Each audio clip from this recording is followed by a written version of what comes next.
үзэгчтэй Шонхор суваг телевизээс бэлтгэн өргөдөг эрүүл мэндийн цаг маань та бүхэндээ хүрж байна. За ингээд Улаанбаатар Төмөр замын төв эмнэлэг халдвартын эмч, ангаах ухааны магистр, тэргүүлэх зэргийн их эмч Адьяасүрэн ихч маань өнөөдөр өргөдөн зочноор оролцсон байна. Танд энэ өдрийн мэндийг хүргэе. За баярлалаа. Танд ч гэсэн энэ өдрийн мэндийг хүргэе. За тэгээ бидний өнөөдрийн ярих сэдэв бол гидсний халдварт өвчин болон хоолны хордлогын халдвартын талаар бол ярих сэдэв байгаа тийм ээ. Тэгэхээр одоо сүүлийн үед бол хүмүүсийн маань амьдралын хэв маяг өөрчлөгдөд гэрээсээ гадар хоол явдлал ихсэж байна. Аялал жуулчлал их явж байна. Хүнсний бүтээгдэхүүний одоо хагас болоод бэлэн боловсруулсан бүтээгдэхүүнийг амьдралаа их өргөн хэрэглэдэг болж л тэ. Энэ бүхэнтэй холбоотойгоор бол гидсний халдварт өвчин, суулгалт өвчин бол ихсэх ийм хандлага бол гарч ирж байна. Ер нь Дэлхийн эрүүл мэндийн байгууллагын одоо мэдээсээр ингэ авч үзэх юм бол тэр гидсний одоо чичмэл суулгалт халдварт өвчнөр ялангуяа Аз, Африк, Америк, Латин Америк орнууд маань жилд бол 1 миллиард хүн энэ өвчнөө өвчилж бага насны хүүхэд бол 4.5 сая хүүхэд нас урж байна гэсэн мэдээлэл биднэрт ингэж мэдээлж идэг.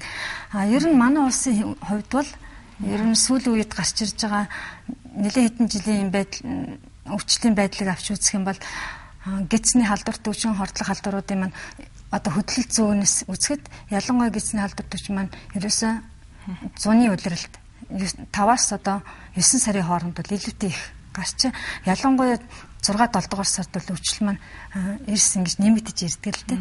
Тэгээ гидсний халдварт өвчин гэж юу хэлээд байгаа юм бэ гэхээр гидсний халдварт тийм маш үүсгэж байгаа халдварт өвчин үүсгэж байгаа олон төрлийн үүсгэгч нар байдаг. Эдгээр үүсгэгч нар маань ерөөсөө бохирлогдсон ус, бохирлогдсон одоо хүнсний бүтээгдэхүүнүүд, бохирлогдсон одоо гар эдрээ дамжаад амаар ороод ингээд хүний одоо ходоод гидс болон хоол боловсруулах илэгдэх бүх юм эрхтнүүдийг өвчлүүлдэг ийм халдварт өвчин. Ийм учраас энийг маань ерөнхийд нь бид нар гидсний халдварт өвчин гэж ингэж авч үзэж байгаа юм л да.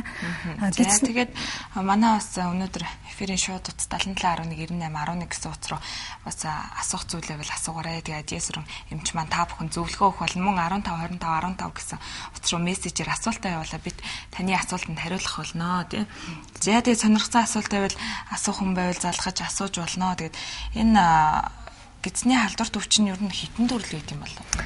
Гидсний халдварт өвчин маань маш их олон төрлийн байдалтай. Яа гэхдээ зэрэг энэ маань өөрөө нэг үүсгэгч маань өвчин үүсгэж байгаа үүсгэж болгон өөр гэсэн онцлогтой өөр байдаг. Ийм учраас гидсний халдварт өвчин гэдэг их олон өвчнүүд хамраа одоо бараг 20 гаруй өвчнүүд. Гэхдээ бид нар яг тэд гэж тоолж амжиг болохгүй л дээ. Энэ маань яадгүй л уг үүсгчээсээ холбоод гарч байгаа учраас бидний хамгийн сайн мэдж байгаа өвчнүүд бол одоо хоолны хордлогт халдварт өвчнүүд, цусан суулган өвчин, гидсний хижиг. За тэгээд цаашмаа салимлоз өвчин, ботулизм гээд одоо хямдах өвчин гээд эдгээр байна. Гар хөл амны өвчнүүд байна. Халдварт шар өвчин маань бүр гидсний маань одоо бидний хамгийн сайн мэд одоо шимэгч хорхон өвчнүүд гэдэг шүү дээ. Цагаархан өвчин. Эдгээр маань хүртэл гидсний халдварт өвчинд ингээ ороо явчихдаг л та. Тэгэхээр их олон төрлийн өвчин болж хувирч байгаа. Энэ өвчний одоо үүсвэр нь юу гэдэг юм бол? Энэ халдварт өвчин маань ерөөсөө л өөрөө үүсгэгчтэй учраас л тэгээ халдварт тарааж байгаа учраас халдварт өвчний маань энд орчиж байгаа шүү дээ. Тэгээ энэ маань гол халдвар үүсгэхэд нөлөөлдөг одоо юм хүчин зүйлүүд бол байдаг л та. Одоо сүүлийн үед манад ч одоо хотшил ихсэн байна. Хүн амын сууршил одоо нэгтрал ихсэн байна. Цаг агаарын болоод одоо орчны нөхцөл юм бохирдлууд өөрөөр хэлбэл агаар ус байна, хоол хүнс байна, энэ ус энэ ахуй орчин маань одоо гадаад нөхцөл манд бохирлогдож байна. Энтэй холбоотой бас ингэж үүсэж байгаа. Ийм нөлөөлж байна л да. Тэгээд халдварт өвчин бол их гарч байна. Хоолны хордлого бас халдварт өвчин гэдэг жаа шүү дээ тийм. Хоолны хордлого маань болохоор гидсний маань халдварт өвчний одоо ордог бас нэг төрлийн өвчин. Тийм. Тэгээ хоолны халдвар гэж яагаад ингэж нэрлэдэг байгаа юм бэ гэхээр энэ маань ерөөсөө бохирлогдсон хоол хүнсээр дамжаад тэгээд хүний одоо суулгах, халуурах, бөөлч гэсэн юм шинж тэмдгээр илрээд ингээд хүний тэр ходоод гидсний замыг маань чочроож ингэж гимтэж байгаа учраас л энийг хоолны хордлого өвчин гэж ингэж авч үздэг. Энэ юм үүсгэж маш олон төрөл байдаг л да. Ямар төрөл?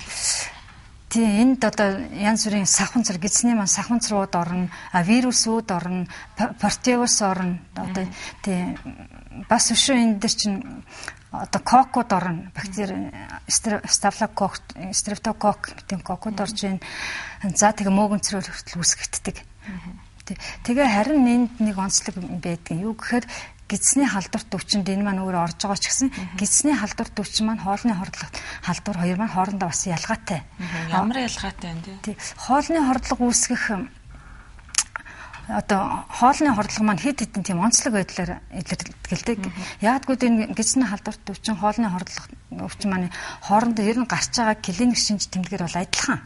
Гэхдээ эдгээр маань хоорондоо хэд хэдэн тийм онцлог байдлаар явдаг.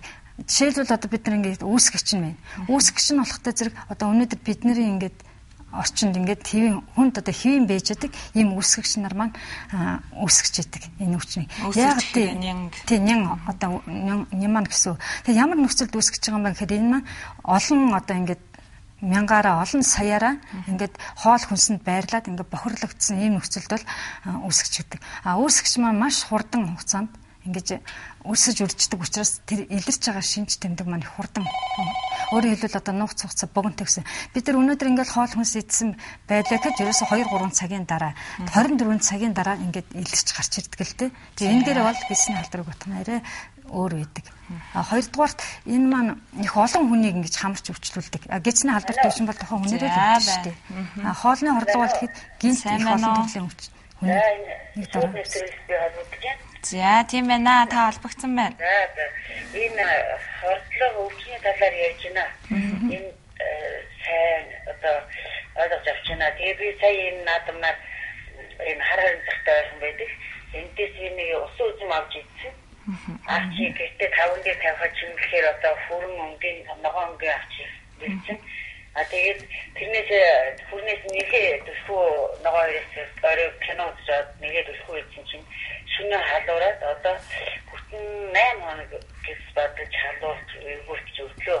Тэгэхээр энэ юу их гэдэг нь энэ бас жимсгийн одоо гадаа зайдаас хамар айр гэдэг дурас жоохон болгоомжтой идэж ууж байхгүй хэрэгчд өөртөө бас хохиртал байж шүү.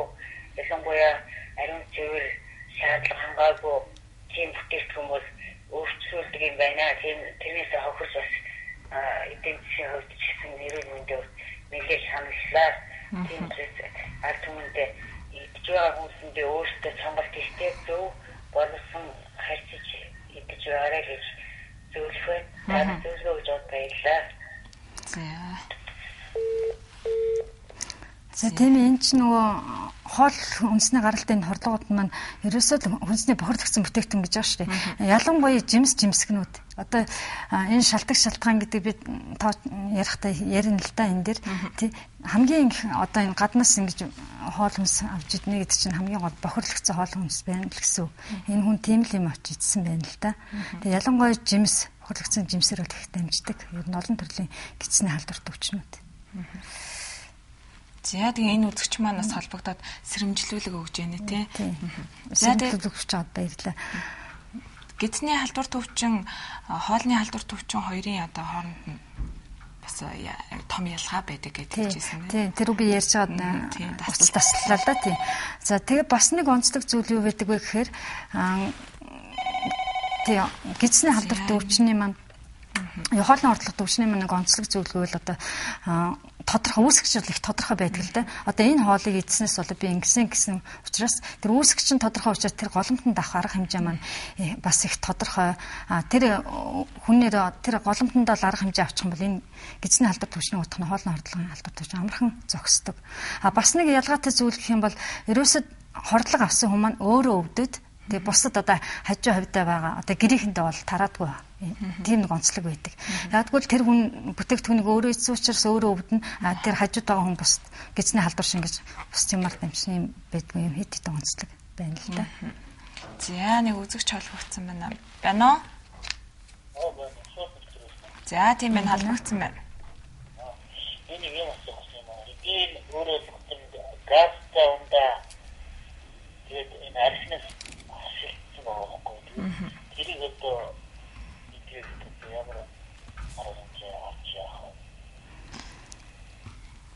Та янз бүрийн юм хэрэгэлсэн юм уу? Газтай ундаа интерес бас идэж Яасан биеэр чинь туралт гарсан байгаа мó? Туралт гарахгүй байна. Тэгвэл за. Вайсан гэдэг очиж үзсэн байхгүй. Идэж явах юм бас юм байна. Ийм бичсэн. Тэрийг одоо идэж явах юм хавдлаа аваагаа юу болоод байгаа юм. Тэгтээ бол За тасарлаа. За. Тэгэхээр энэ штэ харшлын өвчин гэдэг маань ерөөсөө л тэгээ харшил өгч байгаа зүйлээс л өөрийгөө хамгаалах хэрэгтэй. Хэрвээ харшил өгч байгаа зүйлээ мэдж байгаа хүн бол өөрөө тэр зүйлийг хэрэглэхгүй тэр зүйлээсээ ингээ хамгаалаад явж чадах юм бол ерөөсөө тэр харшил чинь тэгж сэдрээд байхгүй. Тэр харшил өгч байгаа зүйлээ дахин хэрэглээд байх юм бол харин нөгөө анх өвдөжсэнээс илүү ингээл хэрэглэх тусам тэр чинь ингээл илүү чочроод илүү хүн хэлбэрээр ингээ өвдөө явдаг л да. Тэгээд харшлах аймыг гол нь тасралтгүй өгч хэрэглэж явах хэрэгтэй. Харшлын юмнууд бол янз бүрээр гарсан биш ч сүүлийн үед л тий. Нэг удаадаа уудаг тийм юмнууд бол зөндөл байна. Тийм л. За тэгээд энэ өвчний шинж тэмдэг нь яаж илэрдэг юм болоо бас. За гидсний халдварт өвчнүүд болоод тоолны хордох талдварт өвчний маань илэрч байгаа шинж тэмдгүүд бол их адилхан л да. Ерөнхийдөө нэг шинж тэмдэг. Ерөөсөө бие сулрах, тий, гүйлгэх, суулгах, халуурах, суулгалт маань цустай байж болно, усрах байж болно. Тэгээ бөөлчих гэсэн ийм ерөнхий шинж тэмдгүүд байдаг. Энээс гадна үүсгэж байгаа онцлогоос болоод бас янз бүрийн нэмэлт клиник шинж тэмдгүүд бол гарч болно тий. Тэгээд нөгөө өвчин үүсгэж байгаа нэм маань хэр зэрэг хоруу чанартай байна, хаана очиж байрлсан байна гэдгээс бас шинж тэмдгүүд гарч ирнэ. Яг хөө хөнгөн хэлбэрээр бол хоолны хордлогын дээр явагдах юм бол иймэрхүү шинж гарлаа. Одоо хүн хэлбэрээр бол цаашаа тэгэл амьсгалын замын дутагдалд орж ирнэ. Амьсгаад нь зүрх судасны талаас удаад ирэхээр зүрх дэлсэх, артерийн даралт буух. За тэгэл янз бүрийн микроэлементүүд алдаад ирэх юм бол тэгэл бусад тэр талаа дагнсан шинж тэмдгүүд арьс сарс хуураш нүд ам хонхоо тэгэл шээс багсах бүр гүн ороод ирэх юм бол тэгэл янз бүрийн клиник шинж тэмдгүүд гараад эхлэв шүү дээ. Хүндрлийн маш шинжүүд бол гарна. Ерөөсөө анхан шатных нь бол саяны хэлд дурдсан. Тийм ерөнхий шинж тэмдэг. Анхан шатны тийм одоо илэрлээ гэхэд хамгийн түрүүнд яаж арга хэмжээ авах юм? За бид нар яг гэрээ нөхцөлтэй хамгийн түрүүнд тийм одоо их хэмжээгээр бөөлжлөө, суулгалаа, хөлрлөө, ядарлаа тэр хүн маань тийм ийм шинж тэмдэг ирлээ. Тэгээд энэ хүн маань өөрөө гол нь юу ийдсэн гэдгээ бас мэдчихэж байгаа шүү дээ. Тэгээд суулгал ийм нөхцөлд бид нар хамгийн түрүүнд бол ерөөсөө энэ хүнсний бүтээгдэхүүн би идэд одоо ингээ хордлого авч байна гэж үзэхэл юм бол шууд хотод угаах хэрэгтэй л те. Гэрийн нөхцөлд бол одоо 2% содын усмал энийг бол бид бэлдэж чадна. Энэгээрээ бол өдөрт нэг удаа угаахтаа 2-3 литр ийм усаар л угаах хэрэгтэй. Тэгээ боломжтой бол бас бургуу тавьж болно. Тэгээд шингийн юм айл болох ихээр өгнө. Гэрийн нөхцөлд. Шингийн юмдаа одоо бид нэр юунууд бэлтчихсэн одоо давсаахар уусмлууд байна шүү дээ гадуур тийм хорсоолууд байна манай үлдэр тэр эднэрээс бол ойр ойрхон бас уух хэрэгтэй тэрнээс гадна үзэмний шүүс цагаан будааны шүүс гэмтийн юм шингэнүүдийг байх уу ширгээсэн ус бол ерөөсөө хотод нэм гэж үздэг шүү дээ ямар ч хордлогын үед хэрэглэнэ тэгээ иймэрхүү юмнууд бид нэр эхэлж уугаад айлхлахаа өөрийгөө тэр шингэн алдалтаас хамгаалах янз бүрийн элементүүдтэй алтхаас л ингэж хамгийн дөрөнд хамгаалах. Тэгэхгүй манайхаа яадгүй хамгийн дөрөнд л ерөөсө гартаа таралцсан имээ барьж аваад хэрэглэх. Янз бүрийн тусал эднэр тийм арга хэмжээд аваад идэх л дээ. Тэгээ энийхээ дараа бол эмчтэй хандаад эмчийнхаа зөвлөгөөрөө өгсөн эмнүүдийг бол авч хэрэглэж ууж тэгээ арга хэмжээг авах хэрэгтэй. Хүн тохиолдолд мэдээж хэвтэн шүү дээ. Хэвтэж эмчлэл. Бага насны хүүхдүүд одоо бага насны хүүхдүүд бас ингээ өвчлөлтийн тохиолдолд бас адилхан арга хэмжээ авах уу тийм. Бага насны хүүхдүүд бол онцлог л доо. Ялангуяа хүүхдийн өвчл гэдэг чинь хэцүү шүү дээ. Хордлогоо олж байгаа юм хүүхдүүд маань ерөөсөө хүндэрч байгаа үед л хүүхдийн өвчл гэж чинь цаг минутаар эмчигдээд юм өвчин. Ийм нөхцөл бид нарт гэртээ энийг хүлээгээд юм суугаад авах шаардлага байхгүй л дээ. Хамгийн дөрөнд л өрхийн эмч, хэсгийн эмчтэй үзүүлээд зөвлөгөө авах хэрэгтэй. Тэгээд л энэ чинь ердийн суулгалт өвчнүүд байна уу эсвэл гидсний халдварт хордлогууд авсан байна уу гэдгээ бол ялгаж салгахт хийлгэн дээ. Хотоодоо угаана гэж хэлжсэн тий. Гэрийн нөхцөлд одоо яаж угаад юм бол? Гэрийн нөхцөлд бол бид нар ерөөсөө содо найруулаад одоо литр усанд 2 г сод хийж хэржил 2% болно шүү дээ. Энийгээ тэгэл гэрийн нөхцөлд өөрсдөө одоо биднэрт бол яг тийм хийчихээр 100 литр байхгүй шүү. 100 зэлгэн гэсэн ойлголтод байхгүй. Тэгэхээр зүгээр өөрсдөө сайн уугаал эргэж тэг бөөлчих. Юун дээр хотоодн дээрээс халуунжин тавиад хэвтчаа тэг бөөлчих тийм л нөхцөл байна. Тэгвэл юу л да ер нь хотоодыг бол баг зэргийн югаар бол угаачихад бол гарна шүү. Тэг гараа цэвэрлэгт нь хотоод нэ. За тэгээд бохор юм. Хамгийн дөрөв дотоод тоорцсон тэр бохор зүйлийг л авах хэрэгтэй. Тэгээгүй ээж тэгэл манайх учир зүггүй тусал залгаад юм учир зүггүй юу хийгээд ич. Бас болохгүй хоолны хотлох үед. Гидсний халдвар бактериар үүсгэж байгаа гидсний халдвар одоо тусан суулга гидсний хижиг эдний үед бол тийм арга хэмжээ авахгүй л дээ. Тэд нар ч юм бол заавал эмнэлэгт хандаж үзүүлж оншоо тодруулж иж эмээ уух хэрэгтэй. За тэгээд эфирийн шууд утас 7711 98 11 мөн 15 25 15 гэсэн дугаарлаа асуулт байх юм бол шууд бид нартай холбогдсон асуултаа асуугаарай тий. Тэгээ энэ өвчин заавал одоо ингээ хүндрээд өвчлцэн талаар нь ш одоо бас урдчилсан сэргийлэх арга нь бас юу гэдэг юм болоо тий. Тий.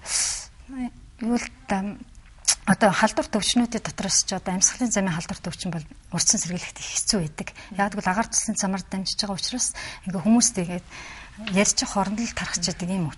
Харин гидсний халдвар төвчнүүдийн хоолны ордлогын талаар бол урдсан сэргийлэх бүрэн боломжтой.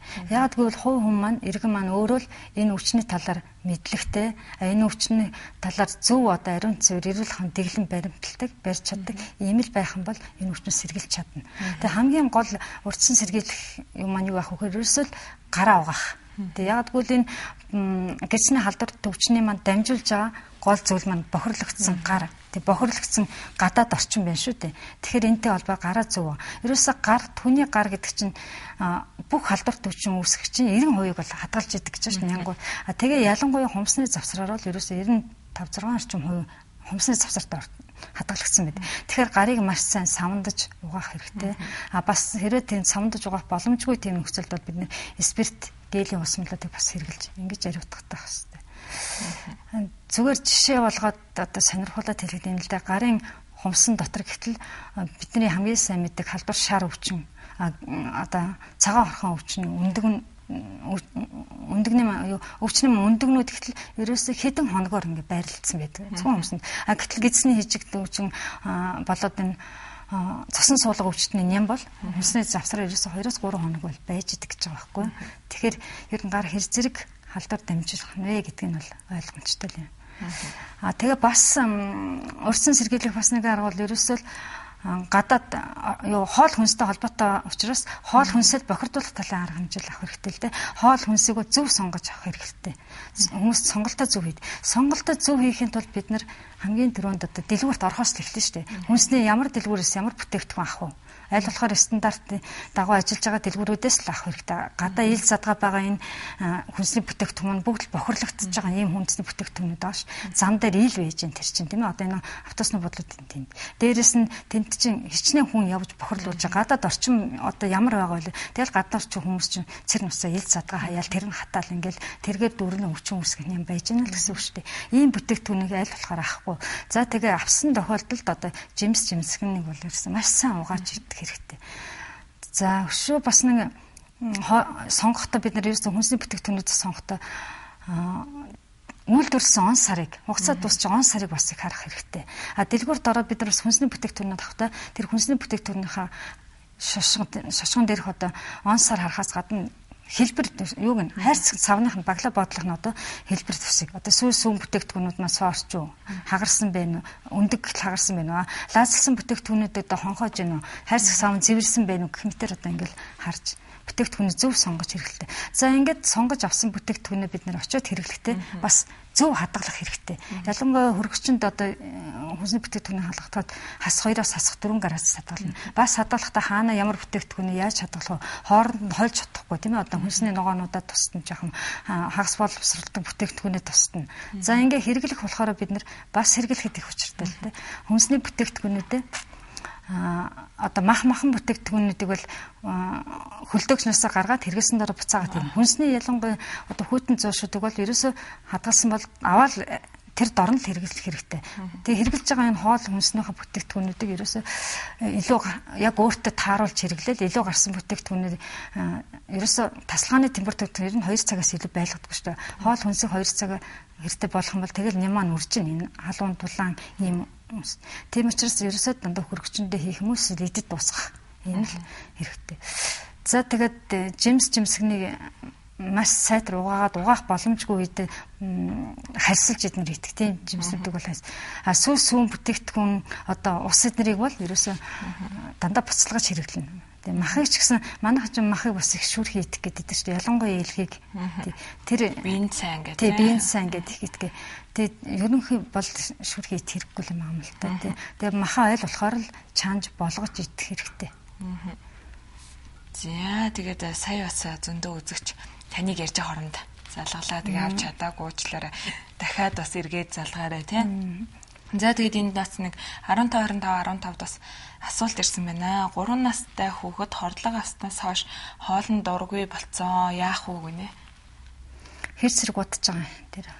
Энэ хүүхэд маань одоо хэр зэрэг удаж байгаа юм болоо тэгээ бас ямар юмнаас болсон юм бол тий бас ямар юм мэдээж ууснасаа болсон юм. Ийм асуулт байна. Ерөнхийднээс хариулвал. Ер нь бол хоолны хордлого авсны дараагаар ч бай гүйлгэж суулгалтын дараагаар ч хүүхдүүд ер нь хоолн дургүй болдог л доо. Тэгээ нэг хэсэгтээ бол хоол идэхгүй. Тэр чинь тийм болохоор хүүхдийг өөрт нь аль болохоор л аргадаж хоолыг нөх хэрэгтэй тий. Тэр чинь өөр дургуйцад идэхгүй байна уу, өвчнөөсөө болж гэнэ үү гэдэг бас хүүхдийн маань одоо хүүхдээ үцэг болохоор бид нар мэдэхгүй байна л дээ. Ээжтэй нь хэрвээ ярилцвал энэ шалтгаан нь олдгол байх тий. Тэгээ хүүхд маань өөр дургуут байна уу, уг өвчнөөсөө болж гэнэ гэдэг. Хэрвээ өвчнөөс болж ивэл мэдээж бид нэр өвчнөө бол эмчлэн шүү дээ тий. Өөр зүгээр эдгэрсэн мөртлөө хоолндоо дургуй байгаа бол тэрийг аль болохоор л дуртай хоолыг хийж өгөөд тий. Тэгээд аргадаж л хооллох хэрэгтэй тий хүүхдийг. Хүүхдээс нэг дургуй болчоороос дургуй болчдөг гэдэг тийм хоолндоо тий. За тэгээд бас энэ үзэгч маань хэрэгтэй мэдээллийг дахиад авахар болох юм бол таваас эфирийн шууд утас 77119811 руу шууд холбогдсон бас асуугаарай тий. Ямар юм хэрэгэлсэн, яаж арга хэмжээ авсан юм ингээд асуух зүйл байвал. За тэгээд хүний биед бол нэм байдаг гэдэг штеп. Тэгээ энэ нянгууд одоо яг ямар үед итгэвчиж одоо яг хүнд өвчнийг одоо эрчтэй болгох юм болов. Тий. За хүний бие махбодод бол ерөөсөө хоол боловсруулахад оролцож байдаг. Их олон төрлийн одоо микрофлора гэж ирдэг нянгууд бол байдаг. Энэ маань ерөөсөө хүний бүдүүн гидсэнд байрлаа. Бүдүүн гидсэнд маань хоол боловсруулах, хоолыг маань ялзруулах тэр процессд дэмжлэг болоод оролцож байдаг л да. Тэм чухал үүрэгтэй. Тэгээ энэ маань яагаад ингэж өвчин үүсгэж байгаа юм бэ гэхээр хүний биеийн дархлаа ингэж сулраад ирж байна. Хүн маань одоо өвчлөмтгий болж байгаа юм тохиолдолд ерөөсөө энэ маань гадаад орчинд ялгарч гарсан үедээ бол одоо бид нар чинь гадаад энэ эргэн тойрон байгаа орчинд маань энэ юм байж л байгаа шүү дээ. Тэгээ ямар үед өвчин үүсгдэг чадвартай болдгийг гэхээр ерөөсөө тэр нянг үржих таатай орчинд бий болж байгаа юм. Тэ таатай орчин бий болно гэдэг маань одоо зуны үйлрэлт ингээ яг гисний халдварт өвчин гэж чинь гэхээр зун маань дулаахан биш үү? Дулаан болохоор тэр орчин тэр нянгийн үржих хэвээр гидсний халдварууд нь 25-аас 37 градус одоо нэмэх тийм градус үржтэй зүгээр тэр градус маань бүрдчихэд байна гэсэн. Дээрэс нь тэр нянг үржих сайхан таатай нөхцөл одоо тэр махан ил байж идэг ч юм уу хүмүүсийн тий тэр хоол хүнсний бүтээгдэхүүн тэр нэн үрждэг дуртай юм тэнд байна гэсэн. Тэнд очиж байрлал тэр сайхан таатай нөхцөлтөө тэр чи одоо хэдэн саяар ингээ үржиж одоо олшроод эхлэн шүү дээ. Тэгээд энэ олширж байгаа нэгэн тань тийм чи олширч чинь үйл ажиллагаа нь үржиж байгаа учраас үйл ажиллагаа явагдаж чинь янз бүрийн хор бодцтой ялгарч байна. Гидсний халдварт өвчин маань өөрөө хоёр төрлийн хор ялгаруулж идэг л да. Тэгээд тэр одоо хүнд нөлөөлдөг тэр хормон ялгарч байгаа учраас энэ чинь өөрөө хоруу чанартай болоод ирж байгаа юм. Тэгээд ийм бохирлогдсон, ийм хоруу чанар үүссэн нянг бид нар залгичж байгаа учраас л тэр маань ингээд очиод тэгээд нэг хэсэг нь бол яг амар ороод ходоодонд очисон. Ходоодны хүчилт бол нэг хэсэг маань ингээд задраад өгчөж байгаа юм. Тэгээ уг хүний маань дархлаа суул, бие эсрэгүүцэл султай тэр хүмүүнийхээ өвчлөмтгий тийм байх юм бол энэ юм маань эсвэл тэр юм маань маш их хэмжээгээр ороод хоруу чанар нь маш их байх юм бол бас ингээд цаашаа дараагийнхаа нарийн гидс рүү ингээд ороод явчих юм л 12 урдсан нарийн гидс гээ. Тэгээ тэндээ бас цусны ханаар шимэгдээд ингээд цусаар дамжаад хордлого үүсгэх. Одоо бид нар энэ нөгөө нэг толгой тарих өвдөл бөөлжин цулгаа юу агаад би юу одоо ингээд ерөнхий хордлогын маань шинж илрээд ийн гэдэг маань л тэр. Тэгээ тэндээс үлдсэн юм маань өшөө бүдүүн гидс рүүгээ ороод ингээд бүдүүн гидсээ өргөсүүлэх юм уу эсвэл нарийн гидсэндээ байж байгаа тэрийг өргөсүүлэх юм уу тэрнтэй холбоотойгоор л энэ өвчнүүд маань клиник шинж тэмдэг янз янз илэрч байна. Дээрээс нь өвчин маань бас бидний нөгөө тавьж байгаа унш маань янз бүр ярьдیں۔ Хотоодны өрөсөл, нарийн гидсний өрөс, бүдүүн гидсний өрөс гэл ингээ явчихж байгаа байхгүй юу? Энд чинь бас хүн хордлого гидсний халдварт өвчин гэхээр идэж уухаас гаднаас орчинд байгаа зүйл бас нөлөөлдөг. Тий. Тэрүүнээс хойш би ярьлаа л да бохор орчин гээд. Гэхдээ нөгөө урдсан сэргийлэлтээр ярихдаа би бохор орчны талаар бол зөвлөгөө өгсөнгүй шүү дээ. Тий. Тэгэхээр яадгүй гэхэл энэ хоол хүнсний бохирдж байгаа тэр гол нөхцөл маань орчин нөхцөлдөө тэр чинь хөрс, газрын хөрсүүд маш их хэмжээгээр бохирдно. Нөгөө л нэг энэ гидсний халдвар төвшнөс чинь бид нэр ямар ч зэнтэй амаар дамжаад энэ баасар ялгардаг гэж үзэж байгаа юм чинь эн чинь баасар ялгархтай нөгөө нянгийн маань гадаад орчиндаа цацж гэнэ гэсэн үг. Тэгээ хөрс маань бохирдоод энэ бохирлогдсон хөрс маань ингээд буцаж ингэж бид нэр ингээд гутлах утсаар гар хөлөөр ингээд дамжаад эсвэл бидний эд зүйлсийг хоол хүнсийн маань бохирдуулж гин гэсэн шүү дээ. Тэгээд бас давхар орж гин гэсэн. Ус байна. Ус маань бас гадаад орчиндөө орчиж байна. Ус маань хүмүүс булгийн усууд их хэрглэж байна. Булаг шандны баталгаагүй уснууд их хэрглэж байна. Одоо ялангуяа 100 цаг болсон, лагерт гарч байна. Янз бүрийн амралт цувлын газруудаар очиж байна. Энэ ус маань бас бохирлогдсон байж болно. Янз бүрийн мянгуудаар. За энийг бас хэрглэж байна. Тэгээд хамгийн гол нь хүмүүс маань хогоо гадар бас их хил задгаа хайхан. Ялангуяа гэр хороол хогоо авахгүй бүр ингээ овоолоод тавьсан байна. Гэрийн нөхцөлд яадаг гэхэд бид нэр өдөр болгон хогоо хайхгүйгээр салхуураад ингээ хүнсний бүтээгдэхүүнтэй хогоо ингээд хогийн савнд хадгалж байна. Энд чинь бас л нэг нян үрж энэ орчин нөхцөл болж гэж байгаа. Тэгээд 15 дас асуулт ирсэн байна. Гидээс өвдөд гүйлгэх үедээ ямар хоол хэрэглэх вэ гинэ? Хориглох юм байна уу? Байх уу гэж байна. Тийм хамгийн гол нь хоолны дэглэм барьж штэ тийм. Ерөөсөө эмчилгээний маань хамгийн ихний үш хоолны дэглэм байдаг. Тэгэхээр гидсний халдвар авсан тохиолдолд бид нэр ерөөсөө хайрсан, шарсан юм.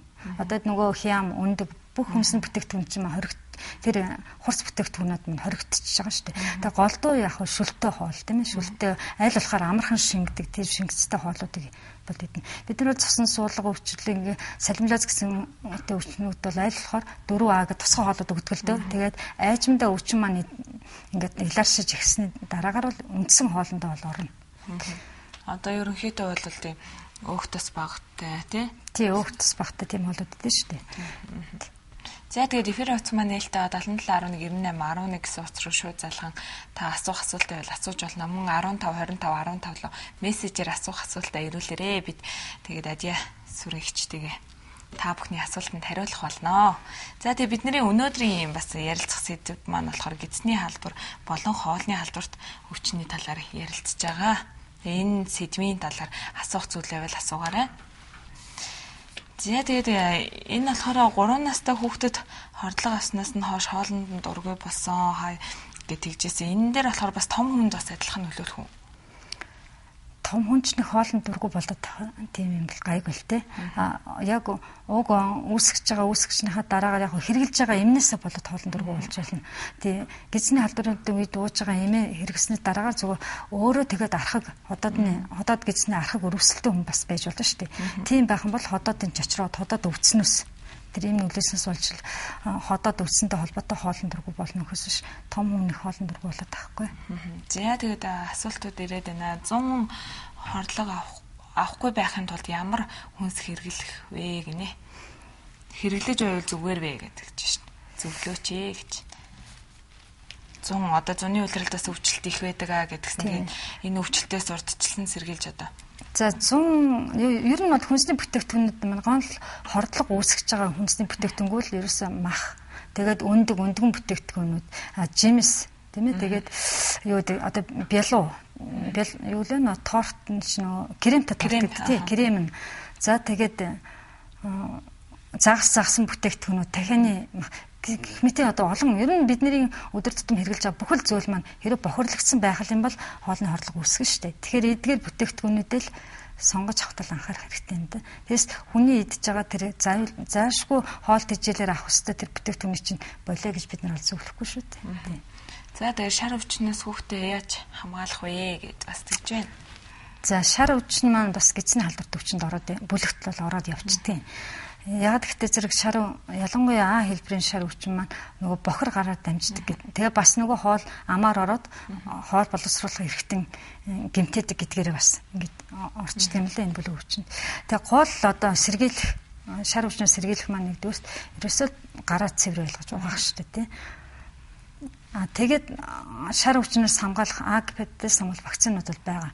Б-гээс ч байгаа. Б-г хамгаалах вакцинуудыг бол ерөөсөө бид нар төрсөн даруйдал хийж байгаа шүү дээ тий. Төрөөл ингээд тэгээд 2 сартаа 3 сартаа 4 сартаа гээд ингээд явчихдаг. Тэр вакцинууд дотор маань ороо явчихдаг.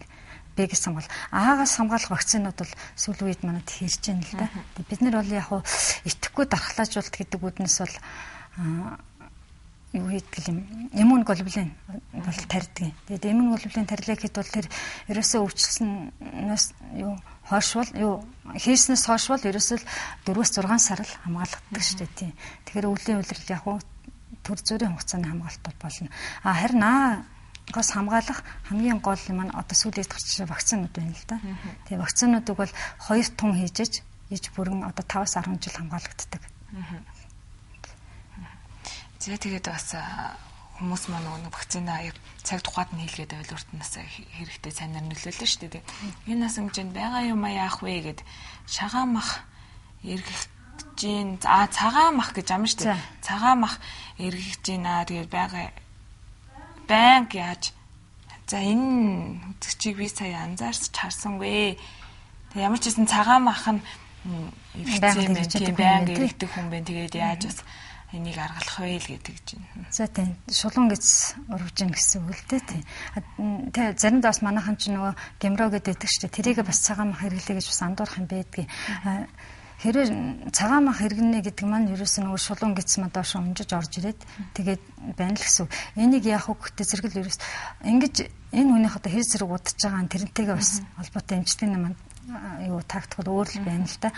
Тэг хэрвээ тэр байн гунжаал ингээд байхан бол тэр чинь үргэлдэн шүү дээ. Одоо тий өмнөд эдэртээ үргэлдээд ингээ өрөвсөл эдэр үүсгдэг. Тэгээ өрөвсөл эдэр үүсгэсэн байгаа ийм нөхцөл бол ерөөсөө тэрний чинь ингээд сайхан өрөвслийн намдаах л тийм ээ. Одоо марганцтай уусмалаар арчих юм цэвэрлэг. Тэгээд янз бүрийн тоснууд одоо ялангуяа маз усын тос эдрийг юм уу загсан тос эдрийг ингэж тавьж өгөөд зөөлрүүлээд тэгээд цааш нь одоо чихэх тийм ээ чихэж оруулах иймэрхүү юм байна л да. Тэгээд төр зөө гэрийн нөхцөл бол иймэрхүү хийж болно. Тэгээд бүр их гараад өрсөд хам бол эмчид үзэл зөвлөгөө авах штэ юм чинь бас тэрний чинь их хэмжээгээр ингээ байн гараад ингээд ахын бол зөөртэй учраас тэрний чинь тайр хүртэл мэстэй хаалгаа эдэр хийлгэн тийм. Тэгээ гидсний халдварт өвчний хүмүүс маань бас ингээд нэг гидс өвдөөд ийн гэж андуураад байдаг штэ тий. Өвчлөлцөн мөртлөө мэдхгүй тэрийг гидс маань жоохон бацлаа өвдөөд ийн гэж дуудсан тохиолдолд бас хүндрээд очдөг тий. За энэ ер нь байнга ингээл гидс өвдөөд л болоод л юм уу ингээл яваад байгаа бол энэ бол халдварт өвчин гидсний халдварт өвчин биш л тий. Гидс ходоодны замын зүгээр халдварт бус өвчин. Өөрөөр хэлэх юм бол одоо нарийн гидсний өрөвсөлтэй байх юм уу? Тэгээ бүдүүн гидсний өрөвсөлтэй байх юм уу? Эсвэл ходоодны архаг өрөвсөлтэй байх юм ийм хүмүүст тэгээ өөрсдөө хоол ундаа тохируулаагүй идэх нөхцөл ч юм уу эсвэл хит үлсгэлэн явж байгаа ийм нөхцөлд бол энэ өвдөлт бол үүсч болно. Тэгээ энийг бол ерөөсөл оншоод тодруулаад тэгээд үндсэн эмчилгээг л хийх хэрэгтэй л дээ. За тэгээд энэ бас нэг асуулт ирсэн байна. Өдрийн минь манай хүүхдүүд ерөөсөө уух идэхгүй юм аа. Энэ зүгээр үү? Муу юу? Зөвлөгөө өгөөч ээ гэдгсэн байна. Мууж идэхгүй л байгаа юм байна л да хүүхдүүд. Юм мууж идэхгүй гэж юм уу? Өөх гэж байгаа юм байна тий. За өөх идэхгүй байснаас болж муудна гэж бол байхгүй. Харин сайн штэ. Одоо ч бид нар сүүлийн үед 3 цагаан гэл тэрэнд маань дав сахараас гадна өөх маань орчод юм гэсэн үг тий. Өөх идэхгүй байсан. Өөх идэхгүй байлгаад харин тэр өөх тосын маань организмд хэрэгцээтэй тэр өөх тосыг бол өөр юмар нөхөж орлуулж хэрэгжилж гин гэсэн үг. Тэр өөх чинь эсвэл ургамлын тостой юм тий эдэн хоолнд дуртай байж болно шүү дээ тий. Эсвэл өөр амтны бус гаралтай өөх хэрэгэлдэг байж болно. Тэрнээс ш өөх идэхгүй анидид гэдэг албатад байж болохгүй л тий. Ер нь бол тэр бол муу зүйл бол биш ахна шүү дээ тий. За тэгээд эфир утас маань нээлттэй аваад 77119811 гэсэн утас руу асуух асуулт байвал шууд асууж болно. Тэгээд 15 25 15 руу бас асуух асуулт байвал ирүүлж болно те. Манай Ажээсүрэн эгч маань өнөөдөр Улаанбаатар төв эмнэлгийн халдвартын эмч Ажээсүрэн эгч маань манай өнөөдрийн эрүүл мэндийн цагаар та бүхэндээ хамт байна. Тэгээд асуух асуулт байвал бас асуугаарай. За ингэ чинь сайхан зөвлөгөө өгч байгаа эмчтэй баярлаа гэдгсэн байна. За баярлалаа. За тэгээд хоолны хордлогын үүсвэрийн талаар бас ярьлаа. Тэгээд энэ хамгийн хүнд шатандаа орохоороо бас яат юм болоо. Хоолны хорлого гэдэг маань юу шүү дээ. Ерөөсөө л за хөнгөн хэлбэрийн үед бид нэр гэрээр бол эмчилж хийж байна. Тий. Хүнд нөхцөл бол заашгүй эмнэлэгт хэвтэх хэрэгтэй шүү дээ. Тэгээ эн чинь хамгийн гол хорлого үүсгэж байгаа юм юу гэхдээ зэрэг нөгөө ням бактери маань хоёр төрлийн хор ялгаруулдаг гэж бид нар хэлсэн. Тэгэхээр нэг хор маань ерөөсөө л нэг төрлийн хор гэхтэл шууд одоо гидсний салс бүрхвчэнд өрөвсөл ингээд үүсгэждэг. Тэгэхэд нөгөө хор нь бол гидсний салс бүрхвчэнд өрөвсөл үүсэхгүйгээр зүгээр ферментүүдийн үйл ажиллагааг өөрчлөөд ингээд хүнд зайлшгүй шаардлагатай тэр ус эзэс давсан маань гидсний хүн дээр ингээд гаргацдгаас болоод ингээд гүйлгэлт суулгалт тэд нар үүсдэг. Тэгээ энэтэй холбоотой л ерөөсөө усгүйч тиймэрхүү юмуд үүссэн шүү дээ. Тэгээ генод юу цус өтгөрөх шинжүүд л гараад ирнэ. Тэгээ шингийн их хэмжээгээр алдна гэж манайхан ч энэ нүд дам нь хонхоогоол хэл ам нь өнгөртөөл тий арьсаас туурашаал ялангуяа булчин задрах тахал гэдэг нэг өвчин байдаг шүү дээ манайхан холер гэж ирдэг. За энэ өвчнүүдийн үед бол ерөөсөө суулгалт маш их хэмжээгээр явагддаг. Тэгэхээр ингээл хүмүүс маш хурдан хугацаанд стафс усаа алдчихж байгаа учраас тийм хурдан хүндэрч ирдэг л дээ. Гол нь тэрнтэй холбоотой хүндрэлүүд үүснэ. Гидсний алдуурт өвчин бас нэг одоо суултуураас болдог хэ. Тийм, суултуур яг нөгөө гадаад орчинтой холбоотой л гэж бид нэр бодож байгаа юм л да. Яг гэхдээ нөгөө өтгөн маань ялгархад өвчин суултуур дээр сууж байсан ш. Тэгэхээр чин тэр суултуур маань бохирдож юм л гэсэн.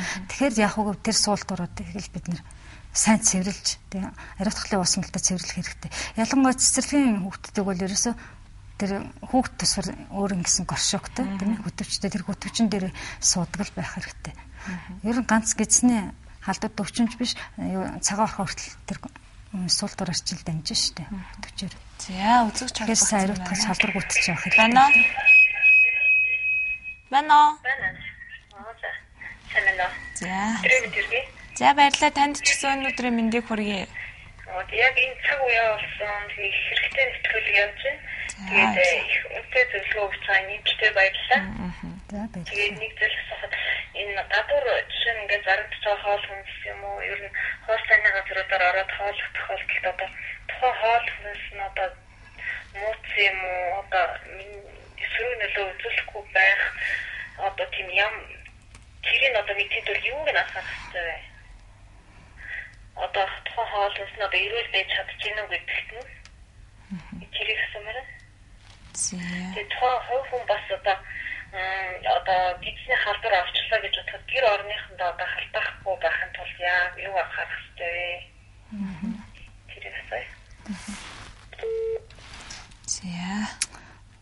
За нийтийн хоолны газар болоод тэр гадар цаацаа хүнсний бүтээгдэхүүнийг бол бид нар гаднаас нь хараад хийсэн хоолыг бол за энэ бол бохирлогдсон хоол байна гэж тэгж үзтээ хийж чадахгүй л дээ.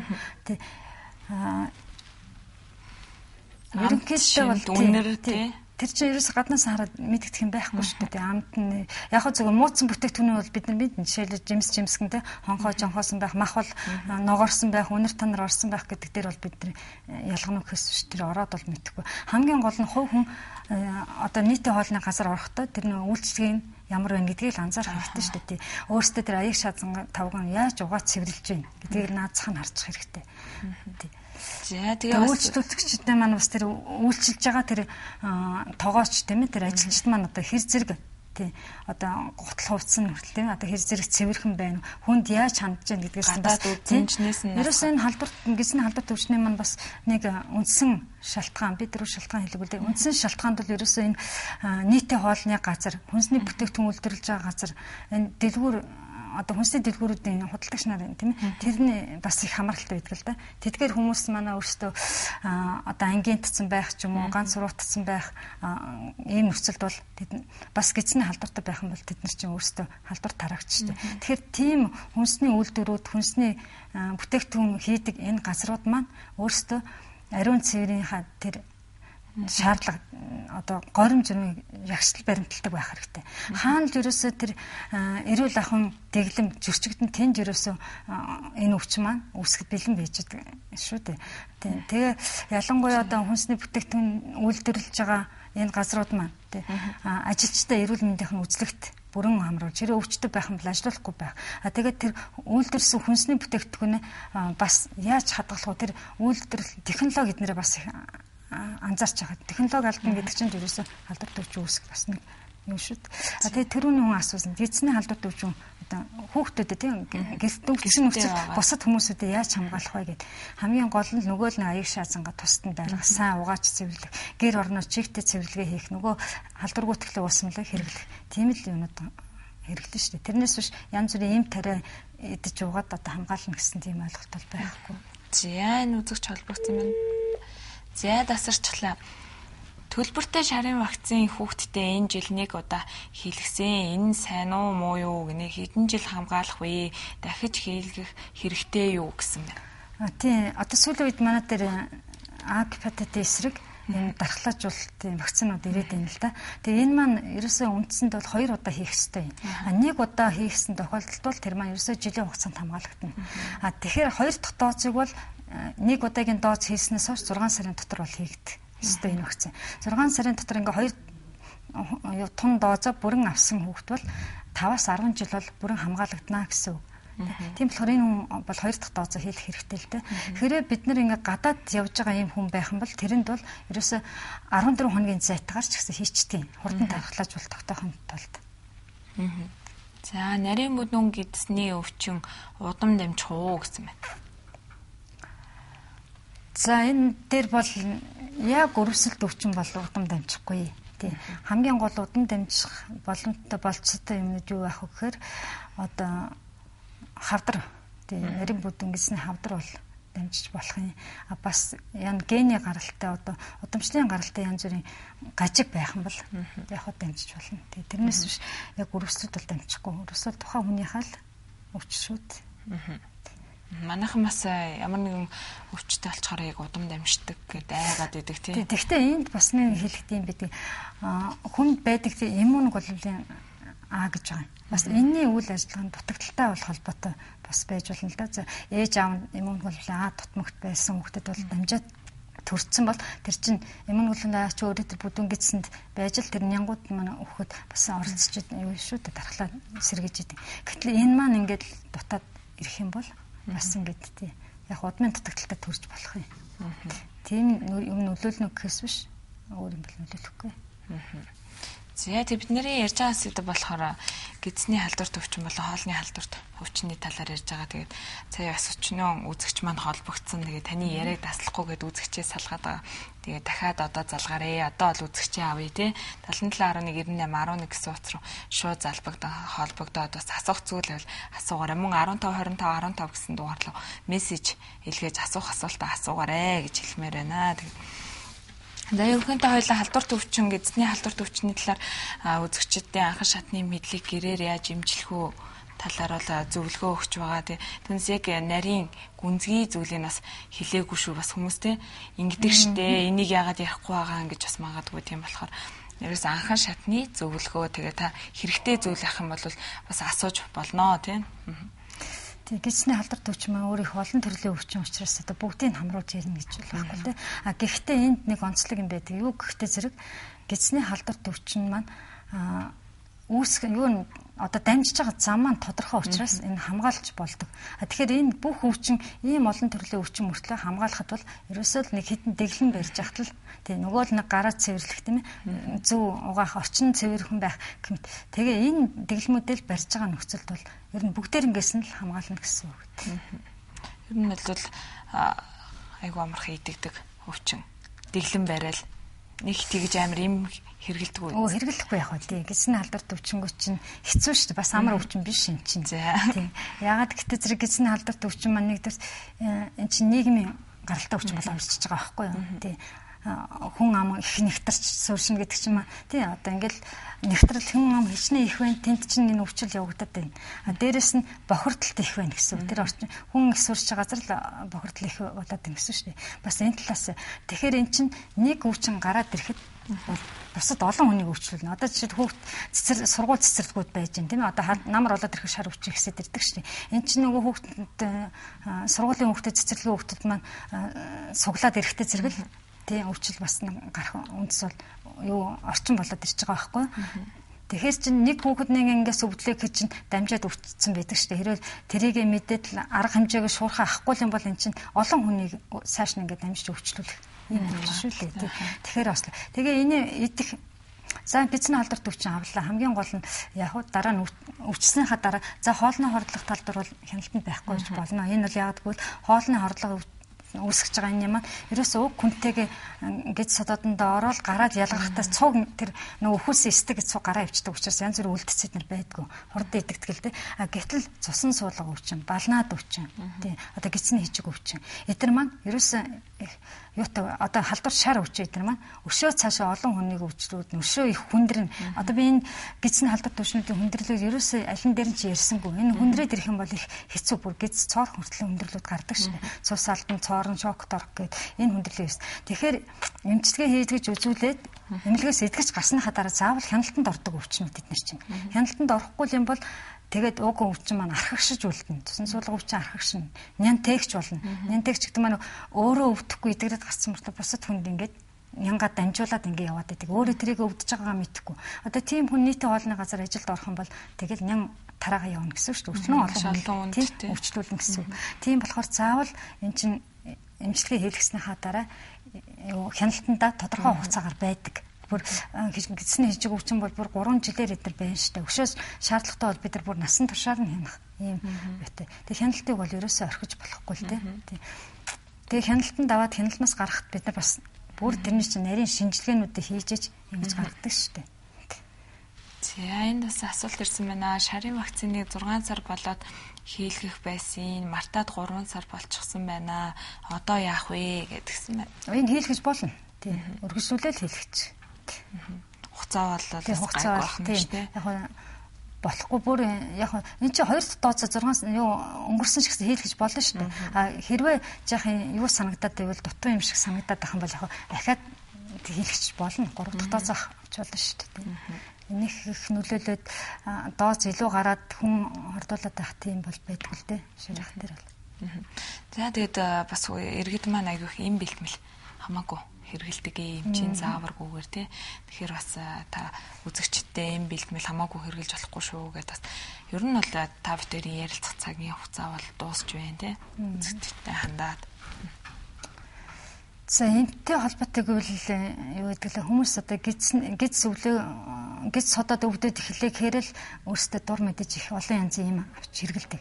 Гэтэл энэ эдгээр гидсний эмнүүд маань бүгд л зарим хүмүүс бүр антибиотик хүчтэй антибиотикууд эдгээр хүртэл ууцсан байдаг. Ялангуяа одоо левомицин гэдэг одоо баг бидний эмчилгээнд хэрэглэхгүй шахуу болж байна л. Тэр эднэр ч аав. Неомицин гэдэг аль хэзээ эмчилгээс хасагч байгаа. Энэ эмнүүдийг бол ингээл аваад дур мэдээд хэрэглэв. Тэгээ антибиотик юм уу энэ гидсний төрлийн энэ янз бүрийн эмнүүдийг их хэрэглэнэ гэдэг маань ерөөсөө идэхээс илүү бас хүнд хортой байдаг л да. Дисбактериоз гэдэг одоо нөгөө хүний тэр хэсэр бүдүүн гидсэнд байрлаж идэг тэр хэвийн микрофлоруудын маань устгахч эхлэх ийм юмд орчдөг л да. Тэгээд дисбактериоз гэдэг маань ахаал нөгөө суулгалт маань тодорхой хугацааны дараа ихсээд ирэх, мөөгөн цэрдэх тиймэрхүү юмнууд бол гарна тий. Тэрнээс л гол нь болгоомжлох хэрэгтэй. Тэгээд гидсний халдварын үед чинь ерөөсөө хэрэгжилж байгаа юм маань их цөөхөн хоног хэрэгэлдэг шүү дээ. Бид нэр ерөөсөө нэг имийг бол 5-7 хоног. За бүр их хүнд нөхцөлд 10 хоногор. Тэгээд уг имээс солиод ингээд гол нь үүсгэгчээ үзэл үүсгэгчийнхаа эсрэг ямар ийм шаардлагатай байна гэсэн гол имэйл бид нар сонгож авч хэрэглэнэ.